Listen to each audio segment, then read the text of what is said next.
En libertad, con Jano García.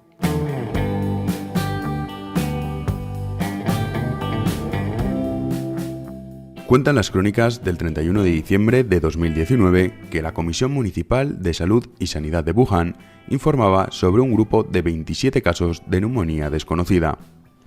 El 1 de enero, China clausuraba el mercado mayorista de mariscos de la ciudad del sur del país. El 7 de enero, China identificaba la enfermedad como coronavirus SARS-CoV-2. El 10 de enero, China reportaba su primera víctima por coronavirus. Durante todo ese mes, países como Singapur, Corea del Sur, Japón, la India, Tailandia, Vietnam, Camboya iban a comenzar a reportar los primeros casos de esta nueva y extraña enfermedad. El 30 de enero, Salvador Illa, ministro de Sanidad de España, declaraba lo siguiente. No hay que minimizar la situación, pero tampoco hay que caer en falsos alarmismos. Está preparado nuestro sistema para hacer frente a estas situaciones y las seguimos a diario con transparencia informativa. El 31 de enero, Fernando Simón, ante las voces que empezaban a alertar del riesgo que podía suponer esta nueva enfermedad, el director del Centro de Coordinación de Alertas y Emergencias Sanitarias del Ministerio de Sanidad decía esto. Nosotros creemos que España no va a tener, como mucho, más allá de algún caso diagnosticado. Esperemos que no haya transmisión local. Si la hay, será transmisión muy limitada y muy controlada. La preocupación aumentaba porque comenzaban a registrarse casos en Alemania, Reino Unido, Suiza e Italia. Y también se empezaban a dar los primeros casos en Francia. Ante esta situación, el 12 de febrero, en un acto público en el que estaba Fernando Simón y Salvador Illa, hacían las siguientes declaraciones. Lo cierto es que la incidencia de la gripe es muy superior a la que pueda tener el coronavirus. Por lo tanto, aunque puede aparecer algún caso, eso es obvio y todos lo sabemos y se ha dicho repetidamente, lo cierto es que la probabilidad de que todas esas posibles señales de riesgo sean positivas es muy bajo. Mientras algunos, en la sombra, intentaban alertar, y gracias a los datos que habían aportado otros países que esto no era una gripe común, el 16 de febrero, Fernando Simón visitó el plató de La Sexta en el programa de Ana Pastor, El Objetivo, para hacer la siguiente afirmación. Siempre tengo la duda de cuánto le sorprende ver el nivel de miedo, alarma, preocupación o inquietud, teniendo en cuenta que los datos, lo hemos visto antes y lo vamos a ver después con Mario Viciosa, los datos de la gripe normal matan a mucha más gente. Quizá lo que cambia es que es, decía, un bicho diferente, ¿no? Yo entiendo que haya preocupación, pero sí que es verdad que me sorprende este exceso de preocupación. La incertidumbre continuaba y el 20 de febrero, Fernando Simón, en una rueda de prensa, decía lo siguiente. En general en España va a ser bajo o muy bajo, pero sí que es cierto que en algunos puntos concretos puede ser moderado o en alguna zona concreta de alguna ciudad concreta puede llegar a ser incluso alto.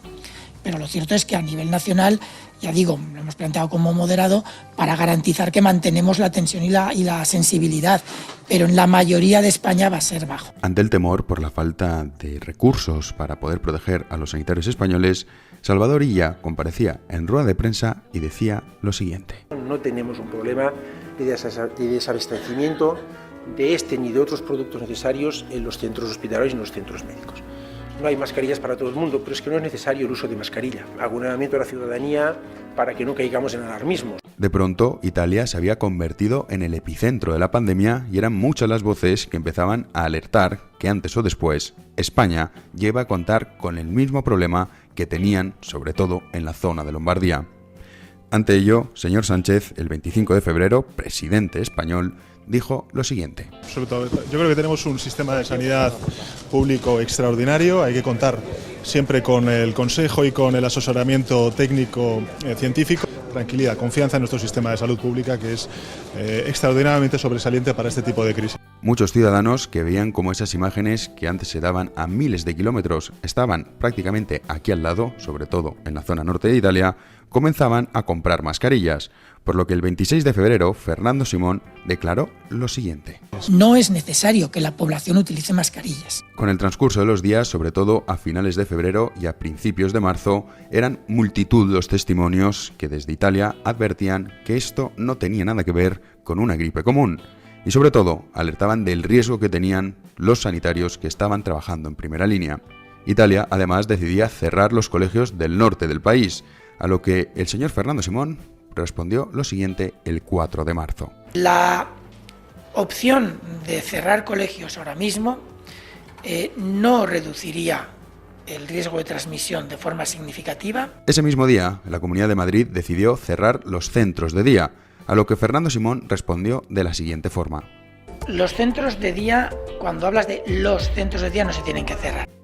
En España comienzan a aumentar los casos y el 6 de marzo, tras este aumento, Fernando Simón decide declarar lo siguiente.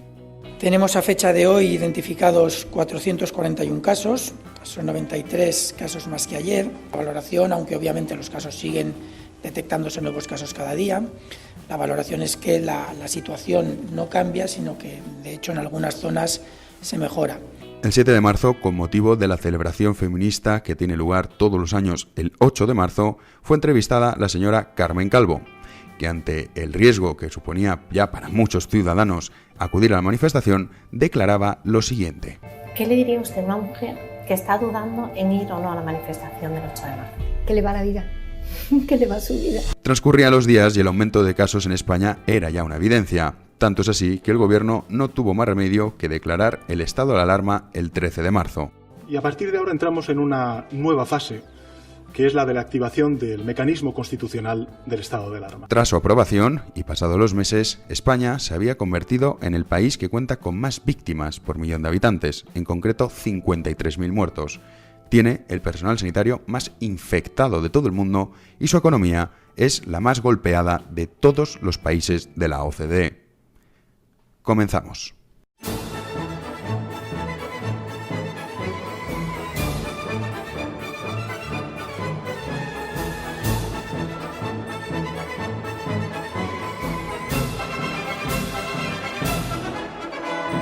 Y de vuelta al presente, hoy 4 de octubre de 2020, esa manipulación mediática que sufrieron los españoles, continúan sufriéndola, en este caso, con una intención completamente contraria. En los meses de enero y de febrero, y también a principios de marzo, hasta que pasó la manifestación del 8M, se nos estuvo diciendo por activa y por pasiva que esto era una gripe común, que no iba a ocurrir absolutamente nada, que estábamos todos locos e histéricos sin motivo, los que decíamos, oiga señores, los hechos, no opiniones que escribe un tarado en una red social, no, los hechos, los datos que ya estaban dando, no China, sino otros países, demuestran que esto es algo más serio y que parece que esto que usted nos está intentando vender no se corresponde con la realidad, éramos tachados de coronohistéricos y todo tipo de descalificativos. Pues toda esta tropa de farsantes fariseos vendidos al poder político, esa letal combinación entre los medios de comunicación y los gobernantes, llevaron a España al desastre absoluto.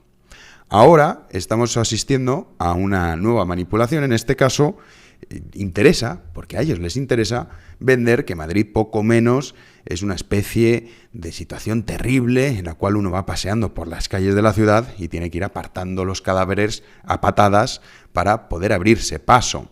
La realidad es que el cierre de Madrid solamente obedece a razones políticas. No solamente obedece a razones políticas, sino que es que además, si uno coge los datos, lo que pasa es que esto es desesperante, porque es multitud la cantidad de personas que dicen, oiga, pero ¿dónde ves los datos, Jano? Pues es que los datos son públicos. Los tiene usted en el propio Ministerio de Sanidad y los tiene también usted en la página web de la Comunidad de Madrid.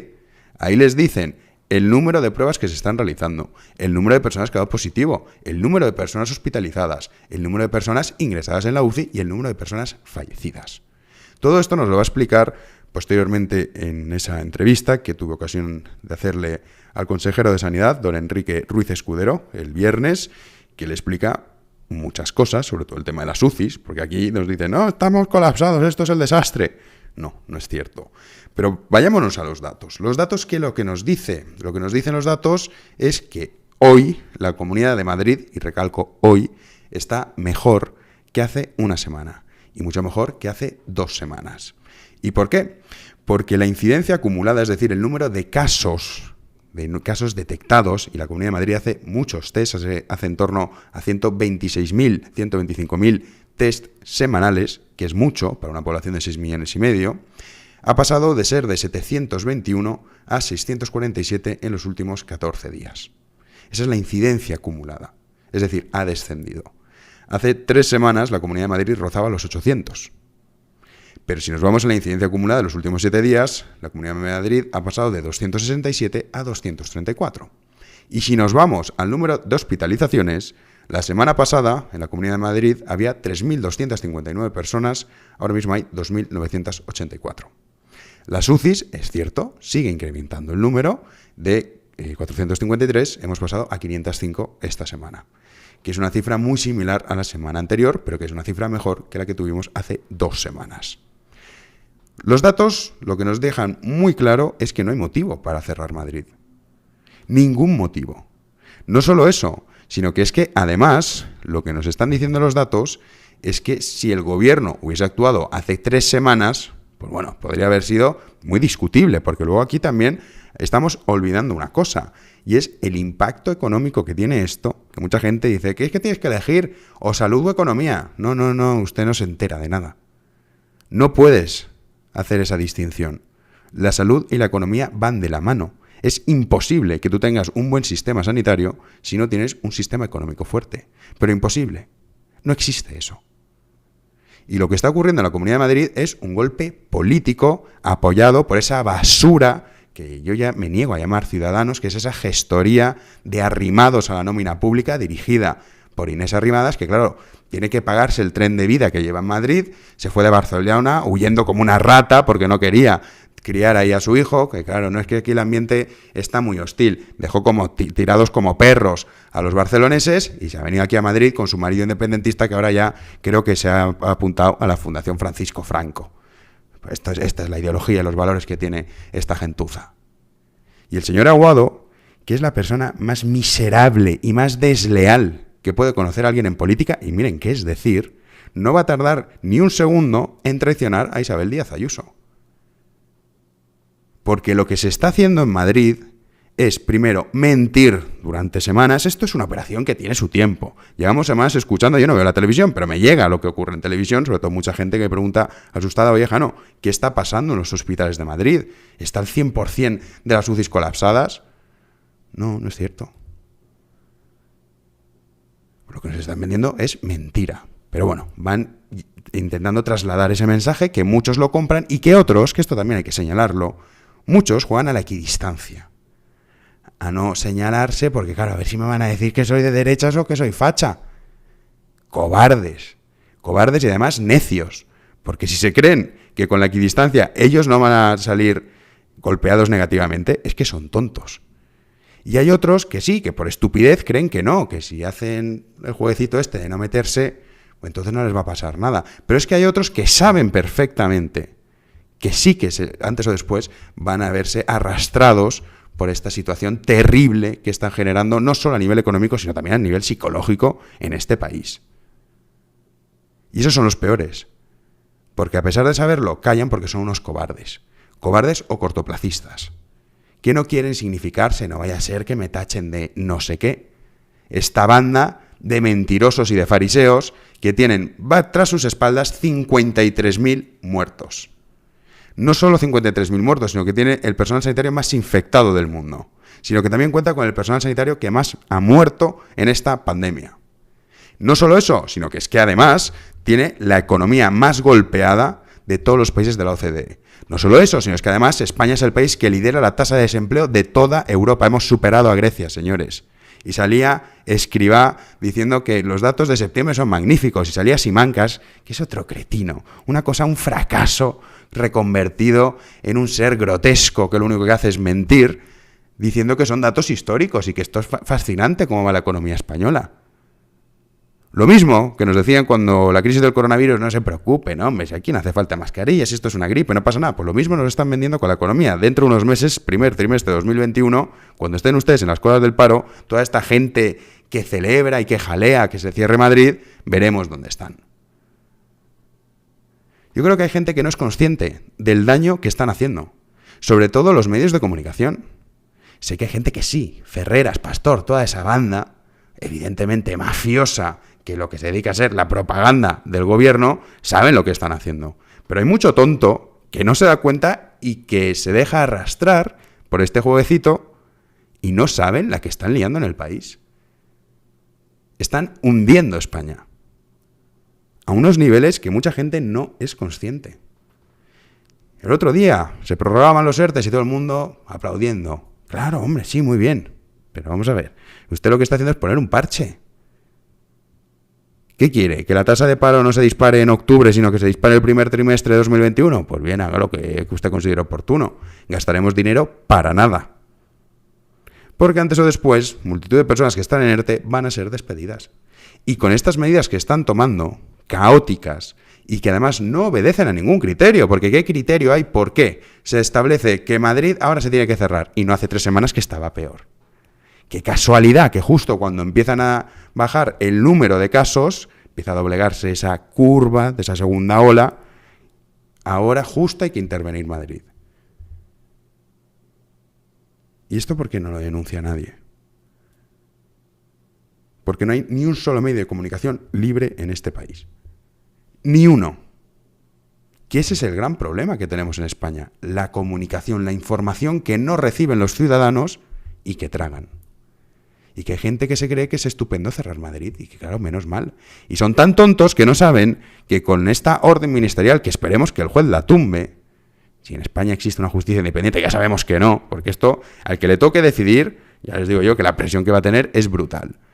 Pero lo que está claro es que en Madrid, con la orden del gobierno de Sánchez, hay más movilidad que con las restricciones que había aplicado la Comunidad de Madrid. Es decir, si tú vives en una zona y querías ir, por ejemplo, a algún distrito que estaba confinado, no podías. Ahora sí. Ahora 3.200.000 personas se pueden mover por la ciudad con total libertad. Antes no. Y se les ha llenado la boca de decir confinamiento inteligente, quirúrgico, decían algunos payasos, hay que hacer confinamientos quirúrgicos. La Comunidad de Madrid los realiza, los datos le dan la razón y ahora la cerramos.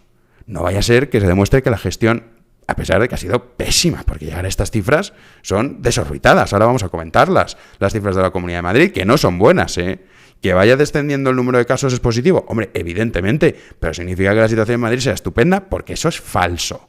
Es una situación mala. Pero bueno, todos estos que se llenaban la boca de decir, no, hay que evitar un nuevo confinamiento, y hay que utilizar nuevas técnicas, bla, bla, bla, bla, bla, bla, lo hace la Comunidad de Madrid, los resultados son buenos, no, hay que cerrar la ciudad.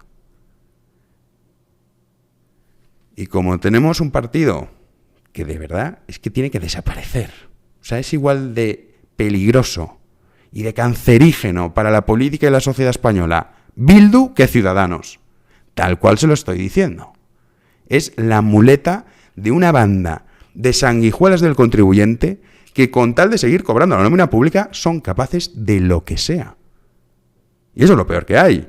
Yo prefiero un comunista bolchevique que me diga, mire, yo soy gobierno, que sepa que le voy a expropiar su casa, que le voy a expropiar todas sus propiedades y que si no se comporta bien lo voy a meter en un campo de reeducación. Estupendo, sea lo que me atengo. Digo, bueno, si gana este tío, ya puedo hacer la maleta y largarme. Pero estos que van de este rollito de ser de derechas cool, que a mí me parece nauseabundo, repugnante, pero este rollito que se llevan y parece que se ponen trajes y así ya son gente más de fiar, son lo peor que puede haber. Porque hay mucho tonto que se los traga. Por suerte cada vez menos y por suerte Ciudadanos esperemos que desaparezcan las próximas elecciones. Y que la sede esa que montaron tan estupenda cuando sacaron su mejor resultado, la tengan que cerrar. Es lo deseable. Porque es una banda de mentirosos y sobre todo de traidores. Capaces de vender a su madre por un rato de poder.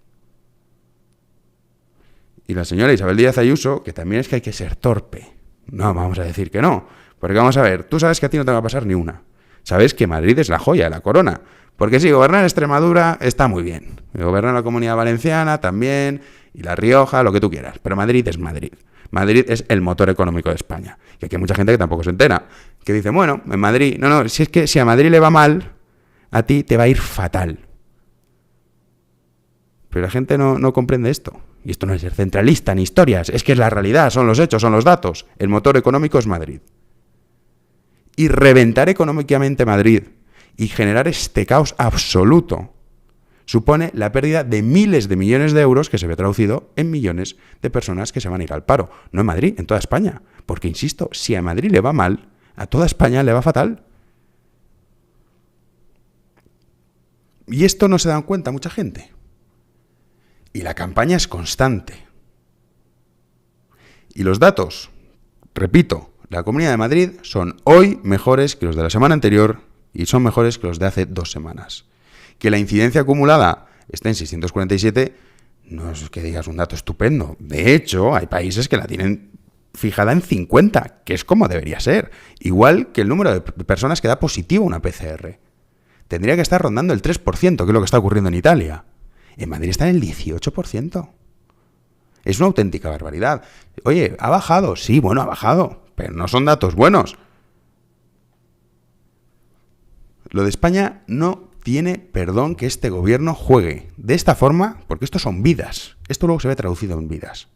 Son 2.000 personas que en el mes de julio y agosto han fallecido que no deberían haber fallecido. Esos excesos de mortalidad, ni dice momo. Pero les da igual. Les da igual. Tienen todos los medios a su alcance, tienen una oposición cobarde y encima los que se supone que están gobernando no tardan en traicionar a Isabel Díaz Ayuso para pasarse con el PSOE. Aguado. Que yo espero y deseo, y de verdad, que si este tío pretende hacer una moción de censura a Isabel Díaz Ayuso, los madrileños se rebelen y digan, oye, hasta aquí. Madrid es la ciudad en la que siempre han empezado estas grandes revoluciones y donde han acabado. Pero la realidad es esta. Madrid está hoy, insisto, hoy mejor, 4 de octubre, que la semana pasada. Y las medidas de la Comunidad de Madrid han funcionado. Que hay gente que también, yo es que esto ya no sé cómo explicarlo, es increíble. Dices, llevamos, pero también demuestra un poco cómo se informa a la ciudadanía. Es decir, se le desinforma para que no entiendan nada. Hay gente que se cree que cuando tú aplicas este tipo de medidas restrictivas, ves los resultados en un día. No, los ves en 15 días, en 2 semanas. ¿Por qué? Porque el periodo de incubación del virus es de hasta 14 días. Es decir, una persona, en mi caso, o cualquiera de los que esté escuchando este programa, puede decir, bueno, ¿yo estoy infectado? Pues no lo sabes. A lo mejor sí, pero todavía no has desarrollado síntomas. Entonces, si a ti te encierran en tu casa hoy, a lo mejor desarrollas los síntomas dentro de 12 días y contagias a toda tu familia. Y lo mismo ocurre cuando desciende el número de casos. Tardas 2 semanas en ver los resultados. En fin, un caos absoluto lo que ha provocado el gobierno de Sánchez. Insisto, espero y deseo que la justicia tumbe esta ilegalidad absoluta, porque es que esta es otra. O sea, ¿me quieren decir ustedes que el gobierno puede restringir la movilidad de los ciudadanos porque le apetece? Bien, me dirán usted cuál es la diferencia entre un régimen totalitario y esto. Que nos estaban contando la milonga, no, el estado de alarma hay que prorrogarlo, porque si no, claro, no se puede restringir la movilidad. Y ahí estaban los tontos de Ciudadanos votando con los proetarras, con los de Esquerra Republicana y con toda esa banda que está gobernando España. Grotesco. Normal que en Ciudadanos ya no quede nadie mínimamente formado y mínimamente decente. Girauta se marchó, Marcos de Quinto se marchó. Queda la niñita, Inesita. Y los Aguados y las Villacís, es que esa es otra. Coño, Villacís, lo que le digan. Bueno, ¿yo qué tengo que hacer para vivir bien? Pues hoy toca esto, pues esto, mañana otro, lo contrario. Bueno, pues nada. A ver si como vicealcaldesa, pues por lo menos puedo retener la nómina pública unos cuantos años. Y por cierto, Begoña Villacís no entró en Vox en su momento porque no le gustaba lo que le pagaban. Esto es lo que hay en Ciudadanos. Y esto es de lo que depende la Comunidad de Madrid. Y se lo dijimos muchísima gente a Isabel Díaz Ayuso. Convoque elecciones en junio. Ni caso. Porque es que estos del PP es no hacer nada. A verlas venir. Son así. Estás viendo un tsunami y es quédate quieto que a lo mejor el tsunami nos pasa por encima y no nos damos cuenta. Pues claro que te va a reventar, pero es que no te das cuenta o qué. ¿A qué esperan? Que aquí también hay una cosa que ya es algo que de verdad deberíamos saber todos. Cuando dicen, no, hay que buscar el consenso. ¿Pero qué consenso vas a buscar con el problema? El problema jamás puede ser la solución. Los primeros minutos de este podcast, esos mentirosos y farsantes, con sus medios de comunicación, son los que los han llevado hasta aquí. ¿Cómo vas a solucionar el país con esa gentuza? Es imposible.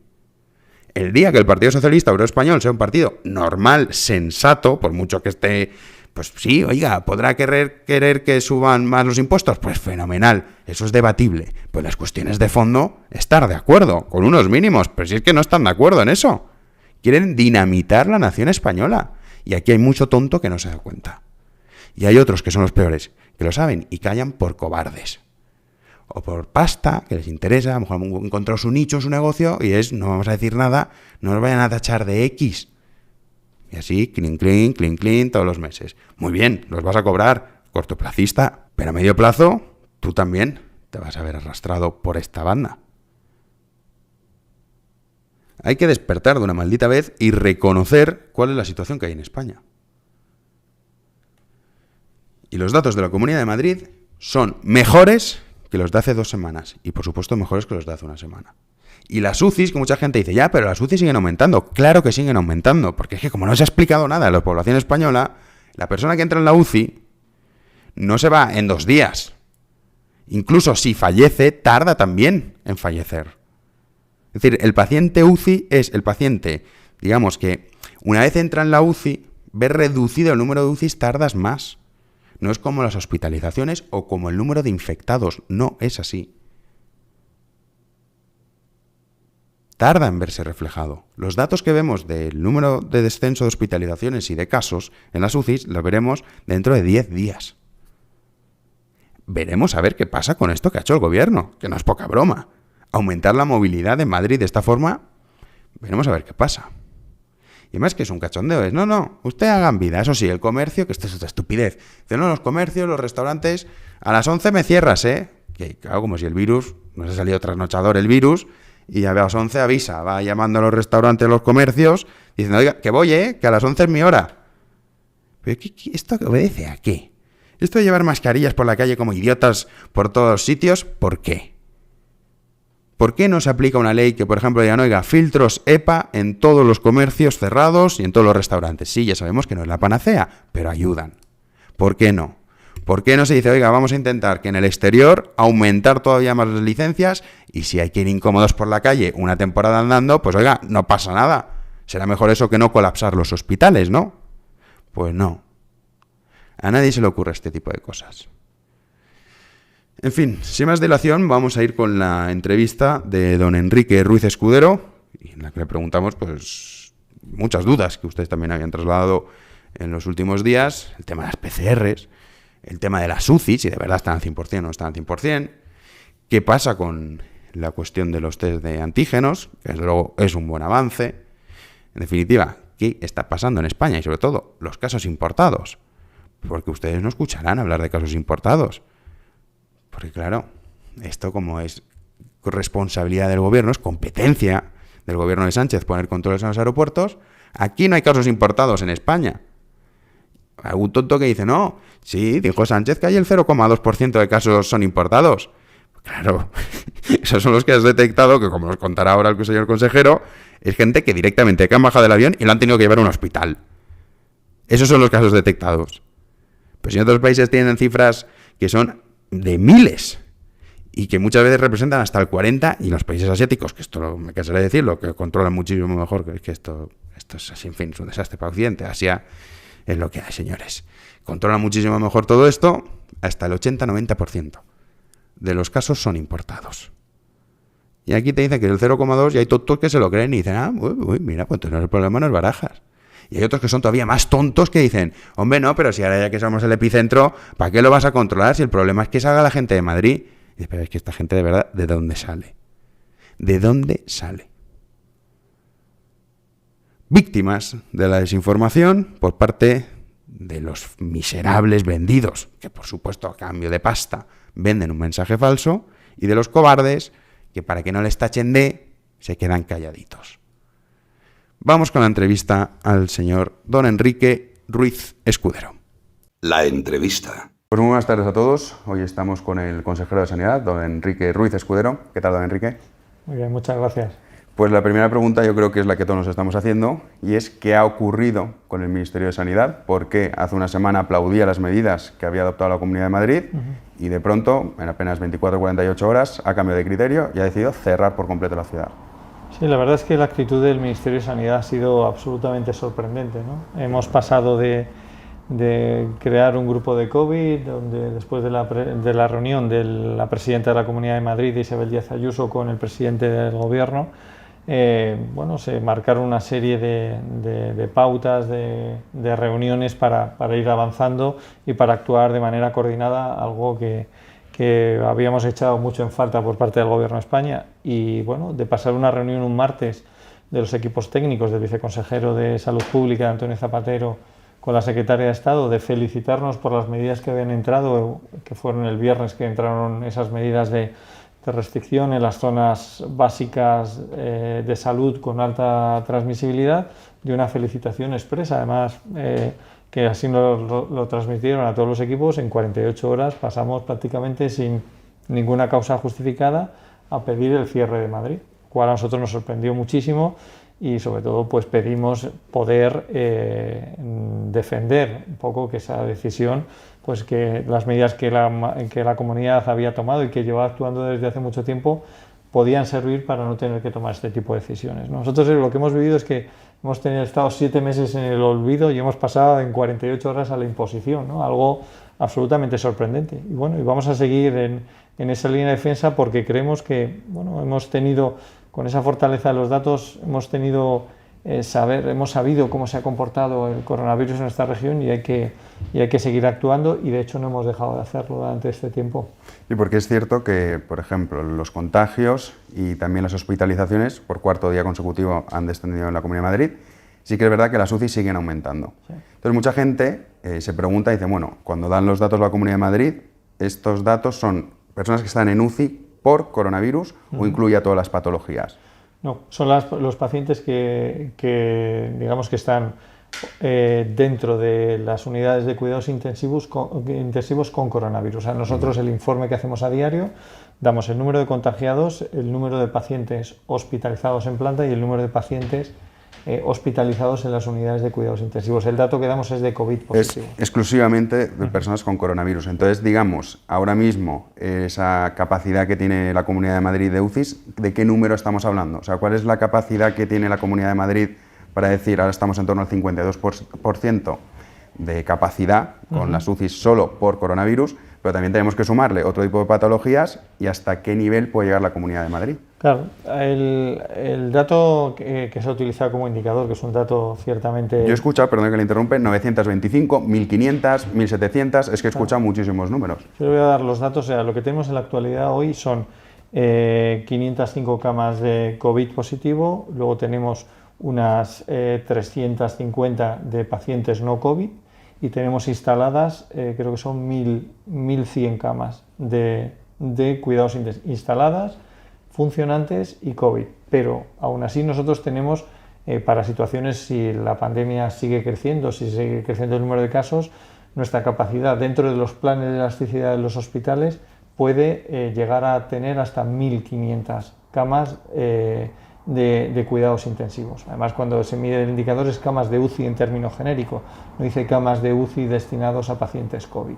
Entonces, claro, con esa cifra nosotros automáticamente bajaríamos de ese 30%. Y claro, la cama de UCI es una cama que, o sea, no es como transformar las camas de hospitalización, que se realiza pues haciendo, pues digamos, lo que sería circuitos limpios, hacer los circuitos COVID, que son circuitos sucios. Pero la cama de UCI tiene más complejidad, porque es una cama que necesita un equipamiento determinado, un personal especializado, tanto de médico como de enfermera, y son camas que crear ese puesto tarda un poco más de tiempo, no se hace de manera automática como puede ser en los pacientes en hospitalización, y por lo tanto nosotros creemos que el dato bueno es lo que haya demostrado una sanidad, en este caso la sanidad madrileña, en su capacidad máxima. Nosotros llegamos a tener hasta 1.900 camas cuando fue el momento más duro de la crisis, con marzo y abril. 1.500 pacientes COVID positivos. Y entonces ese es uno de los digamos, de los umbrales que la Comunidad de Madrid ha conseguido ya cumplir. Yo entiendo que tendría mucho más sentido cumplir ese criterio, porque utilizar el criterio pre-COVID es absolutamente no conocer la realidad, porque evidentemente cuando la sanidad se transformó y tuvo esa capacidad de adaptarse a la situación, llegó hasta 1.500 pacientes COVID y hasta 1.900 camas de UCI funcionantes, o sea que tenía 400 pacientes no COVID y 1.500 COVID. Y ahora pues estamos en 500, 300 y a partir de ahí pues tratar de seguir creciendo, ir adaptándonos a la situación.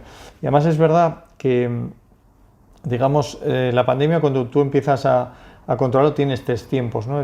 Cuando empieza el contagio, aproximadamente con ese periodo de incubación a los 15 días empiezan las hospitalizaciones y de esas hospitalizaciones a la semana suele aparecer el paciente de UCI, ¿no? O sea, es una evolución que tiene, o sea, contagio, hospitalización, UCI, y por lo tanto, claro, es lógico que ahora cuando hemos conseguido ya desde hace una semana bajar el número de contagios, ahora lo estamos haciendo en camas de hospitalización, en cama de UCI por la estancia media, a lo mejor tarda unos 15 días más de lo que estamos viviendo ahora.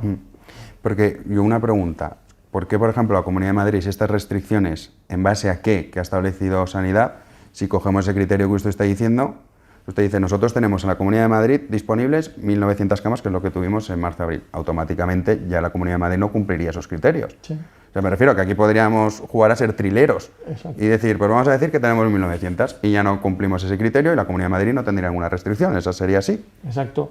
Lo que pasa es que hay algo que no hemos entendido nunca del Ministerio, es por qué siempre ha medido la pandemia solo desde el punto de vista epidemiológico del número de casos contagiados. La realidad, lo que ha demostrado, lo único que hemos podido mantener, medir de manera constante desde el inicio de la pandemia ha sido el síntoma. El paciente leve en atención primaria, el paciente que va a urgencias, el paciente que se complica y entra en hospitalización y el paciente crítico que acude a UCI.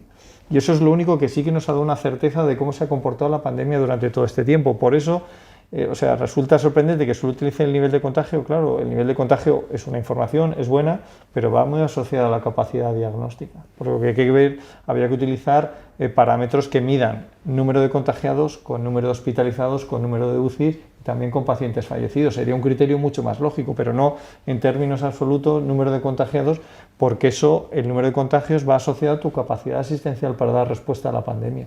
Y entonces, claro, ha sido, o sea, esos 3 parámetros de esa manera, digamos, tan de brocha gorda, me ha parecido, o sea, primero poco científico, porque ninguno de esos parámetros tiene un aval. Sí, pero eso, por ejemplo, ¿les han dicho a qué criterio obedece? O sea, ¿por qué es ese criterio? ¿No les han explicado, no, esto lo dice un comité de expertos, si es que lo hay ahora, que no lo había? ¿No les han dicho nada? Simplemente estos son los criterios que establecidos y punto. No, nosotros hemos pedido en ese sentido, con esos 3 criterios, suponiendo que esos fuesen buenos, que no nos parece que sean los más adecuados para tratar de dar respuesta a esta pandemia, asociarlo primero a criterios asistenciales y darle un aval pues, de capacidad del sistema y un aval científico a la hora de tomar esa decisión. O sea, ¿por qué poblaciones de 100.000 y no poblaciones de 75.000? ¿Y qué pasa con las que son de menos de 100.000? ¿Por qué 500 y la OMS, por ejemplo, dice que son 250? Y sobre todo, ¿por qué solo ver el criterio de cantidad de contagios? Hay que ver la cualidad del contagio, cómo se comporta en la población y sobre todo muy asociado a esa respuesta asistencial. Y es lo que nunca hemos entendido el Ministerio, quizás porque, y lo digo con absoluta tristeza, porque nunca se ha preocupado de saber qué es lo que ocurre asistencialmente dentro de cada comunidad. Y entonces el criterio de utilizar estos 3 indicadores, yo, excepto la preocupación y la especificidad de Madrid, no he ido ninguno más, pero eso no es un criterio que podamos medir y que podamos valorar. Y una pregunta que mucha gente se hace, porque en esta situación de miedo o de histeria a veces colectiva, la gente, por ejemplo, a mí esta noche me da un infarto y tengo que llamar al 112 y necesito que vengan a por mí y tener una cama UCI a mi disposición. ¿La tendría o con la situación que hay ahora mismo en Madrid no la tendría? Sí, nosotros, aparte de las camas que tenemos para pacientes COVID, las camas de UCI, hay una reserva de camas de pacientes de hospitalización, o sea, de UCI para otro tipo de patologías, lo que son las tiempo dependientes, ¿no? Infarto, ictus, sepsis, un accidente de moto que va alguien a trabajar, o politraumas, o sea, tenemos toda esa serie, hay que tener esa capacidad para tenerlo.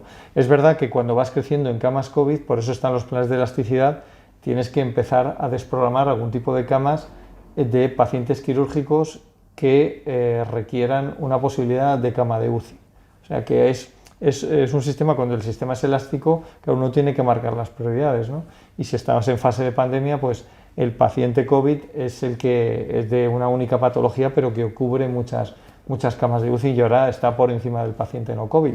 Pero eso requiere un equilibrio y una estrategia de cada hospital y sobre todo de funcionar como una única UCI, que es lo que estamos haciendo, ¿no? Nosotros funcionamos como un único servicio, coordinado por Miguel Sánchez, que es el jefe de servicio de cuidados intensivos del Hospital Clínico San Carlos, y entonces se establece un sistema de derivación, de activación de recursos, puesto que son recursos, lo he dicho antes, más específicos, no más cualificados, y entonces tenemos que establecer también un sistema de traslado rápido, que lo hace Consuma, que un traslado de paciente de UCI requiere un trabajo importante, ¿no? Pero yo creo que con esa coordinación y sobre todo valorando cuál es la actividad de cada hospital y actuando de manera conjunta con todos los servicios, por eso se da esa respuesta.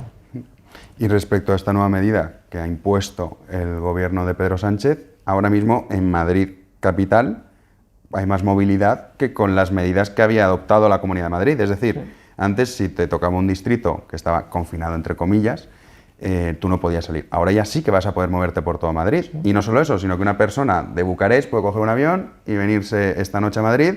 Sin embargo, tú no puedes ir a Alcorcón o a Getafe o a Majadahonda.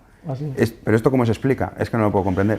Pues esto es esa situación de caos que nos genera esta orden. O sea, hemos generado una orden que es verdad que se aplica a un mayor número de personas. Pasamos de 1.050.000, que era con la orden nuestra que utilizamos para zonas básicas de salud en todo tipo de población, ya fuese por encima de 100.000 habitantes o por debajo, además con unos criterios muy claros, ¿no? de qué número de casos, que eran 1.000 por 100.000 habitantes, que la tendencia del contagio en ese grupo poblacional fuese ascendente y que por contigüidad tuviese cierta continuidad con otras zonas que también tenían contagios. Con esos tres criterios utilizamos la zona básica de salud, que realmente es lo que nos permite monitorizar no solo el número de contagios, que es importante, sino asociado a la respuesta asistencial, que es la clave de todo. ¿No? O sea, no es qué contagios tienes, sino cómo se comportan en todos tus escalones asistenciales. Y con ese método, nosotros lo que hacíamos era tener 1.050.000 personas, conteníamos el 30% de los contagios, lo cual era una decisión, digo, más selectiva, pero que controlaba mucho más la movilidad de manera más férrea y evitaba pues esos desplazamientos. ¿Qué ha ocurrido ahora? Como se utilizan criterios mucho más genéricos, claro, Madrid lo ha contabilizado con una población por encima de 100.000, pero tiene 3.250.000. Claro, nosotros podíamos sacar 21 municipios dentro de Madrid, que sería cada distrito, que es lo que propusimos y que ni nos han contestado, pero claro, lo que hemos, al entrar la orden de zonas básicas de salud para más de 100.000 habitantes ha desaparecido, y lo que hemos permitido que zonas que estaban más controladas, además que habíamos visto que el número de contagios se habían reducido, ahora se les vuelve a abrir la movilidad. Entonces es una decisión, yo creo que fundamentada primero con un criterio poco científico y sobre todo sin conocer la realidad de lo que es Madrid capital y de lo que es la comunidad. Y luego, en segundo lugar, claro, hay una competencia que tiene el Ministerio de Sanidad, que es la sanidad exterior. Y de hecho el propio Fernando Simón reconoce que esta segunda ola vino a raíz de no controlar a los temporeros que venían del norte de África y que venían de otros países de Europa, cuando empezaron a trabajar en el campo, y desde Lérida ahí se generó un foco de contagio que se transmitió, como ha tenido este virus, que es una distribución geográfica. Fue creciendo hacia el interior de Cataluña y fue creciendo hacia Aragón, y a partir de ahí ya llegó Navarra, La Rioja, y luego ya acabó en Madrid. Claro, en Madrid la situación, no hay muchos temporeros, pero lo que sí que hay es un aeropuerto de Madrid-Barajas que recibe miles de viajeros al día y que entran y salen sin ningún tipo de control. Ellos siempre, el argumento que utilizan es: no, es que solo se han detectado 160 casos. Digo, exacto, solo se han detectado. Es que son los que han ido a urgencias, que se han quedado hospitalizados y que han entrado en UCI. Pero es que esos son los sintomáticos graves, pero es que lo hay sintomáticos leves que no sabemos qué ha sido de ellos, y ha habido asintomáticos que tampoco sabemos qué ha sido de ellos. O sea, los casos detectados, cuando dicen casos importados, son casos que ya vienen directamente para meterlos en un hospital. Claro, se detectan porque estos casos entran en la red de urgencias hospitalarias. Directamente llegan. Claro, son los que detectamos, porque es difícil. El control visual que estableció el gobierno poco. Nada, de esos creo que son 4 los que se han detectado, que pacientes de sospecha de COVID bueno, lo que llamaban el control primario, que la verdad, así que lo digo con todo el cariño a los profesionales que estén haciendo este control, claro, el control de temperatura, el rellenar una encuesta y el ojo clínico, pues hombre, con todo el respeto, no es el criterio más científico para poder hacerlo, y nosotros lo detectamos porque entran dentro de nuestra red asistencial, pero es que esos son los que detectamos, pero es que lo que no hemos detectado probablemente sea por 4 esa cantidad, y claro, pueden llegar a ser 1000 personas que han estado entrando por Barajas, contagiando y sin ningún tipo de control, y eso sí que es competencia del Estado. Y además resulta curioso que en la orden ni siquiera se haga referencia a algo que pidió la propia presidenta, que era, por favor, vamos a controlar Barajas. Sobre todo, además, esto es una crisis sanitaria y hay que dar seguridad a todos los niveles, y la seguridad viene porque, bueno, solo hay que salir hacia Europa. Si uno va a Reino Unido tiene que estar cuarentenado 15 días. No sé si es el sistema que aplicaríamos aquí, pero se puede hacer ahora con test de antígenos, se puede hacer PCR, hacer una serología. Hay muchas fórmulas para hacerlo, o pedirla en origen cuando vengan para acá, pero la verdad es que no hemos sido escuchados con esto. Ahora que usted ha mencionado los test de antígenos, que, bueno, 5 millones, quiero recordar, que son los que están disponibles, ¿qué diferencia tiene con las PCRs? Y también hablando de PCR, le hago 2 preguntas en una. Las PCRs que utilizamos nosotros en España, porque hoy hablamos, decía, no entendemos qué pasa en España. Y yo la verdad es que a mí también me cuesta comprenderlo, porque ves los números de Italia y dices, vamos a ver, nuestra forma de vida, nuestro día a día es prácticamente igual. ¿Cómo es posible que España o la Comunidad de Madrid tenga este nivel de casos y en Italia no? ¿Cómo es posible que en Italia esté en torno al 3% de gente que da positivo y aquí en España la media nacional es del 11 y pico? Y ahora en la Comunidad de Madrid hemos bajado al 18, es cierto, pero sigue siendo muy elevado en comparación con eso. Entonces, 2 preguntas en una. ¿Qué diferencia tiene el test de antígeno con las PCR? Y las PCR que nosotros usamos, ¿de dónde salen? ¿De qué laboratorio es? Y si es igual que, por ejemplo, las PCRs que hacen en Alemania o en Italia. Bien, en respecto a la primera pregunta, que es la diferencia entre el test de antígenos y la PCR, o sea, la PCR lo que hace es, digamos, medir la cantidad de virus que tiene el organismo. Entonces, en cuanto ya sale positivo, es que hay una cantidad de virus que detecta pues, que el virus se ha reproducido, digamos, para que la gente lo entienda, dentro de nuestro organismo. Es verdad que las PCRs pueden medir 3 niveles, ¿no? Hay un nivel, según el número de ciclos que detecte, tenemos un nivel infectivo, que es aproximadamente el 35% de las PCRs, otro que es dudoso, que es como un 30%, y otro 35%, que son lo que llamamos los restos virales, que es cuando estamos excretando el virus, que se detecta, pero realmente no puede contagiar. Sí, como le pasa, perdón que le interrumpa, a Fernando Verdasco, que ha ido a jugar a Roland Garros, había dado negativo 5 veces, dio un positivo, se volvió a repetir la prueba 2 veces más, que le volvió a salir negativo, pero no le han dejado participar. Digamos que eso sería lo que detectaría residual. Eso, el caso de Fernando Verdasco, vamos, sin conocerlo, pero esto es un caso de restos virales, que por las circunstancias que sea, el sistema inmunitario en ese momento, pues ha dado más respuesta, o el virus se ha detectado por las circunstancias que sea y ha dado positivo. Pero no todos los positivos son infectivos, que eso es verdad. O sea, entonces el PCR lo que hace, digamos, es medir la cantidad de virus. Sin embargo, el test de antígenos lo que hace es medir si detecta la proteína una proteína del RNA del virus, entonces, que es un virus RNA. Entonces, si detecta la proteína, es positivo, y si no la detecta, es negativo. No detecta otra circunstancia, ya sea que uno esté excretando, que sea infectivo o que no sea infectivo. Es verdad que el test de antígeno, cuanto más sensibilidad, especificidad tienes, cuando más síntomas tienes. O sea, si tú desde el primer día que tienes síntomas haces el test de antígeno, tu especificidad es de un 99% y una sensibilidad de un 93-94%. O sea, la PCR es 100% en sensibilidad y especificidad porque es una prueba de laboratorio. Entonces, y el test de antígeno es un test rápido, y en 15 minutos se sabe exactamente si uno tiene el virus o no tiene. Los dos, la muestra es nasofaringea, que cualquiera que se ha hecho una PCR sabe lo incómodo que es hacerse esa prueba, y esa es la diferencia entre uno y otro. Las PCRs que se hacen en España son exactamente las mismas, dependiendo de los laboratorios. Hay 4 o 5 empresas que los hacen, pero son las mismas, porque el problema de reactivos ha sido para toda Europa. O sea, nosotros hemos tenido, esta pandemia hemos vivido muchos cuellos de botellas, en cuanto, por ejemplo, tuvimos uno con los respiradores para la UCI, tuvimos con los EPIs, tuvimos con los test de anticuerpos, hemos tenido con los test de antígenos, y uno de ellos que hemos tenido ha sido con los reactivos de las PCRs. Y cuando hablabas con las empresas, que normalmente son empresas que actúan en muchos países, todos decían que tenían el mismo problema todos, porque todo el mundo está haciendo muchas PCRs. Las pruebas son exactamente las mismas.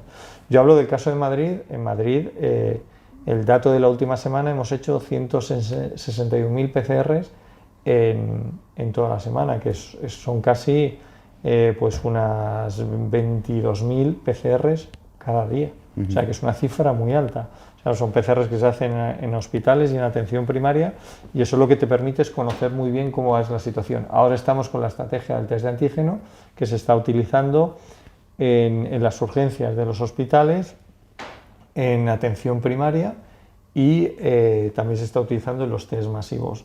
Entonces, en las urgencias lo que se utiliza principalmente es una estrategia clínica muy importante, porque antes el paciente que le hacías la PCR y le tenías esperando 10-12 horas hasta el resultado, ahora con el test de antígeno en 20 minutos sabes si es positivo o no es positivo a COVID, lo cual la presión en urgencias ha bajado bastante, y en atención primaria ha permitido que los pacientes que llaman fuera de agenda, que iban a hacerse la PCR, también con el test de antígeno, pues ahora tienen más agilidad a la hora de conocer su diagnóstico. ¿Y test de saliva? ¿Se han planteado incorporarlos o todavía no? Hemos recibido ya, son 3 laboratorios que nos tienen el test de saliva, que es otro paso importante. Ahí hay que valorar todo, ¿no? Capacidad por el número de test que van a tener. Claro, el test de saliva tiene una ventaja, que es muy poco agresivo para el paciente, ¿no? O sea, que la muestra es muy sencilla.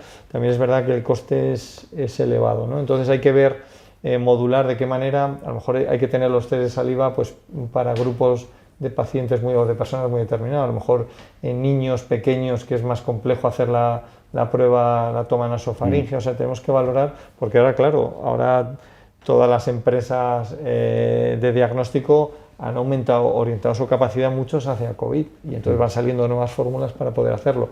De hecho, también estamos ahora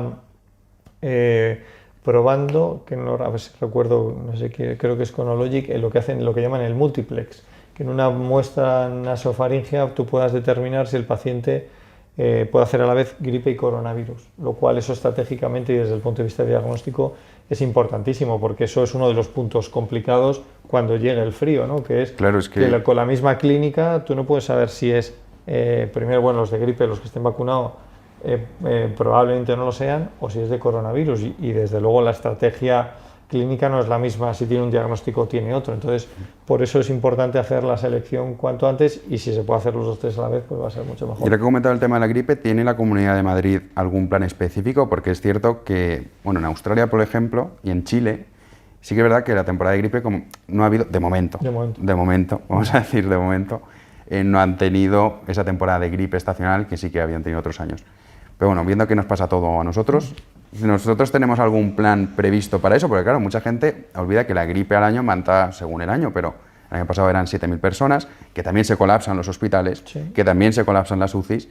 Si todo esto ahora juntado con el coronavirus, la Comunidad de Madrid, ¿qué ha previsto para afrontarlo? Claro, ahí tiene 2 estrategias. Una que es la que podría ser la de inmunización, que es con la campaña de vacunación. Madrid ha adquirido este año 100.000 vacunas, 150.000 vacunas más, creo que son este año 1.350.000, el año pasado vacunamos 1.150.000, y tenemos una estrategia de vacunación pues con los mismos grupos que teníamos, ¿no? Personal sanitario, embarazadas, crónicos, mayores de 60, y entonces es tratar de llegar a todos ellos, lo que digamos tendría un punto más de vulnerabilidad con respecto al resto de la población.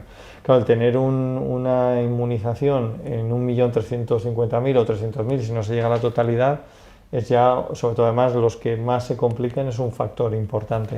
Entonces el punto 1 es aumentar los puntos de vacunación, hacer campañas de concienciación. Vamos a empezarlo antes, porque normalmente empezamos a principios de noviembre, pero probablemente antes del 15 ya empezaremos con la campaña, ampliar los puntos para esa vacunación. Y luego requiere una estrategia principalmente diagnóstica, que es, claro, conocer qué pacientes de gripe o qué pacientes de COVID, que pueda ser el caso que sean de COVID y de gripe a la vez, lo cual sería más complejo en el manejo de estos pacientes, pues puesto por esa circunstancia. Y luego hay otro que es la puramente asistencial de capacidad, ¿no? Claro, para hacer ese diagnóstico hay que tener luego recursos preparados, porque es verdad que el paciente de gripe pues sigue un proceso parecido al paciente de coronavirus, y entonces hay que tener preparado el sistema con esa elasticidad y con esa capacidad importante. Va a ser el gran reto. Es verdad que si la curva de esta segunda ola se comportase tal y como nuestras previsiones dicen, probablemente hemos tenido una curva que ha crecido más tiempo que lo que hizo. En marzo creció aproximadamente unas 6 semanas, estábamos por 10 semanas y claro, el descenso se produce prácticamente igual que el ascenso. ¿Por qué? Porque ahí teníamos un factor que era el estar todos confinados y ahora el factor está condicionado, tiene otras circunstancias, hay más movilidad, es verdad que mascarilla, es verdad que más inmunizados, pero bueno, el comportamiento probablemente sea similar en esas 10 semanas y probablemente lleguemos a Navidades, que sea el momento más complicado. Entonces ahí, bueno, llegará el momento de mayor descenso de la curva, pero con gripe también. Entonces, y previamente va la bronquiolitis en pediatría, o sea que desde el punto de vista asistencial es un reto importante, pero bueno, hay que estar preparados y tener las estrategias muy claras para cómo actuar en cada caso. Ahora que usted menciona la mascarilla, 2 últimas preguntas para concluir. ¿No cree, porque España es el único país de Europa que se obliga a sus ciudadanos a llevar mascarilla por la calle? ¿Y no cree que eso puede ser contraproducente en el sentido de que mucha gente no utiliza la mascarilla como debería utilizarla, sobre todo las quirúrgicas, que es las que más se usan? Tiene una vida útil de 4 horas. Cada 4 horas las personas deberían cambiarse la mascarilla. Desconozco qué porcentaje de la población lo hace, pero bueno, no diría que es un porcentaje muy elevado. ¿No puede ser eso contraproducente? Es decir, es que yo veo los datos de la Comunidad de Madrid o de España, los comparo con otros países y no lo puedo comprender. O sea, no entiendo, digo, ¿qué estamos haciendo nosotros mal si estamos teniendo unas medidas tan restrictivas que no tienen otros países europeos y a pesar de ello tenemos estos números? Yo creo que hay un factor, bueno, concretamente en Madrid, un factor, por supuesto, de densidad de población, de movilidad, de actividad. Sí, Madrid es la ciudad, digamos... Claro, sí. Este virus se comporta muy bien cuando la gente se junta. Pero disculpe que le interrumpa, es que en ninguna parte de España, si tú coges las estadísticas que te dicen que tengan 150 casos, o 250 según la OMS, algunos hablan de 50, sobre 100.000 habitantes la incidencia acumulada, que la positividad sea en torno del 3%. Y luego el tema de las UCI, bueno, eso ya es una cuestión más subjetiva, ¿no? Sí. Pero que no hay ninguna comunidad de España que cumpla eso. Ninguna. Entonces la pregunta es, ¿qué está pasando? ¿Por qué? Pues la OMS ha dicho, no lo sabemos, pues bueno, es que la OMS sería también extraño que supiese algo, pero la realidad es, o sea, ¿qué está pasando en España? ¿Por qué nosotros estos casos tan elevados? Sí. Bien, yo creo que también en la primera fase de la pandemia el número de contagios era muy alto y claro, cuando el número de contagios es muy alto, luego es más difícil controlar el final de la pandemia, que es yo creo lo que ocurre en España. Yo creo que demasiado alegremente volvimos a esa actividad, ¿no? Cuando decía el presidente del gobierno, no, hemos vencido al virus en la campaña de las elecciones vascas, que yo creo que no ha sido un buen mensaje, puesto que la gente, claro, se relajó. Y luego, sobre el uso de la mascarilla, es cierto que los países europeos, donde realmente profundizan que hay que utilizarlos en los espacios cerrados. O sea, tiene mucho más sentido en cuanto uno se mete en un edificio o está en casa con la familia, o sea, es un cambio cultural. Aquí, o sea, los llevamos mucho en la calle, pero sin embargo en los domicilios, que es donde se produce el 80% de los contagios, el entorno familiar y social es donde no estamos actuando bien. Y es verdad que es donde más difícil es actuar como administración. De puertas hacia adentro es muy complicado, además. O sea, con quien tenemos que ser especialmente cuidadosos es con nuestros mayores y ahí es donde nos relajamos más, ¿no? Y yo creo que todo ese trabajo requiere primero mucha pedagogía, luego una parte de responsabilidad individual también importante y luego, bueno, establecer el entorno administrativo, o sea, jurídico-administrativo y reglamentario para que la gente sepa a qué atenerse, ¿no? Y yo creo que ahí, pues, nuestra comunidad, porque es verdad que nosotros llegamos a tener 5 casos por cada 100.000 habitantes el 9 de julio, que es una cifra muy... Sí. También es verdad que, bueno, lo que ya he dicho de nuestra comunidad, lo que hace es que cuando empieza a aumentar se produce un efecto multiplicativo mucho más rápido que en otras comunidades por las propias características que tiene Madrid. Es un hub de transporte importantísimo, el aeropuerto, el tren, todo, ¿no? Y entonces, bueno, yo creo que todo eso influye, pero también hay que valorar que eso que sabemos que es una realidad que tiene, hay que valorar nuestra capacidad pues tanto diagnóstica y hospitalaria, que eso es importante, ¿no? El conocer cómo tenemos el virus y cómo hay que controlarlo también es fundamental a la hora de dar esa respuesta. Y para concluir, una previsión, ya sé que es complicado, pero suponiendo que las medidas de sanidad que entran en vigor, pero en realidad ahora mismo la gente puede hacer un poco lo que quiera hasta que un juez no diga si, oiga, esto es obligado o no. O sea, ahora simplemente te para la policía y le informa, ¿no? Básicamente lo que hay, que dicen, oiga, usted sabe que está propuesto, que puede ser una idea estupenda, pero bueno, tú sigues haciendo marcha y ya está, pero si el juez retirase, digamos, decir, anular la orden impuesta por sanidad, ¿qué pasos daría la Comunidad de Madrid para que esa curva que ya ha empezado a descender en caso de hospitalizaciones continúe siguiendo esa tendencia. Hombre, si nosotros hemos publicado, bueno, estaremos publicando en estos momentos la orden. Una vez publicada, entrará en vigor el viernes a las 10 de la noche, y nosotros, de manera, como hacemos con todas las órdenes, pedimos la ratificación del juez, que hay que ver si esta decisión se ratifica o no se ratifica. Si no se ratifica, la orden del Ministerio queda a modo de recomendación, y si queda a modo de recomendación, nosotros tendríamos entiendo que volver a nuestras zonas básicas, que esa orden está vigente, porque la orden ministerial en mayores de 100.000 habitantes anulaba esa orden, no en menores de 100.000, que se sigue aplicando. Entonces volveríamos a ese método, que entendemos que es un método que está funcionando. Ha dado resultado, pues de esas 45 zonas,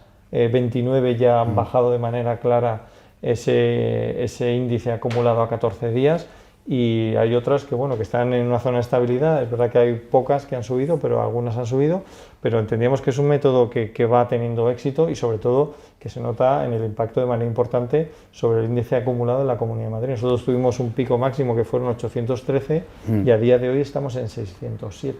Sí, que además ha bajado bastante rápido, sobre todo en la de 14 días. Entonces, claro, nosotros entendemos con la inercia ya que de estas medidas va a funcionar mejor, y ahora está por ver si las medidas que pone el Ministerio, es verdad que llegan a más población, pero que aumentan la movilidad. Claro, es que tanto, puede ser contraproducente. Claro, y vamos a ver nosotros en este tiempo cómo se va comportando, claro, y esas medidas además, en caso de que sean efectivas, llegarán dentro de 15 días. Sí, que hay mucha gente que se cree que la medida la apruebas hoy y mañana lo ve reflejado, ¿no? Eso tarda, porque lo que hace esa medida, al ser una medida, digamos, de control mecánico, si se me entiende la expresión, en cuanto a movilidad y a concentración de personas, o sea, lo que evita es la transmisión del virus, y el virus tiene un periodo de incubación entre 1 y 14 días, con lo cual, claro, estas medidas tendrán efecto dentro de 15 días. Mientras tanto, pues nosotros, tal y como va la tendencia, lo que creemos es que va a seguir bajando, pues por las medidas que hemos tomado.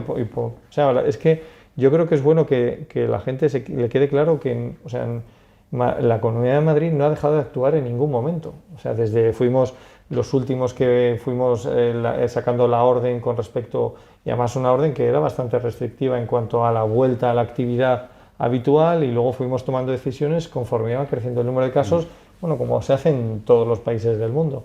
Y hemos actuado, y luego creamos este sistema de zonas básicas de salud de alta transmisión, que entendemos que está dando buen resultado, porque hace un control muy, muy fino de cuál es la situación epidemiológica y asistencial, y ahora pues nos toca convivir con esta orden que nos ha impuesto el Ministerio, y que veremos a largo plazo, pero desde luego todo lo que vayamos viendo en estos 15 días es fruto de las medidas de la Comunidad de Madrid.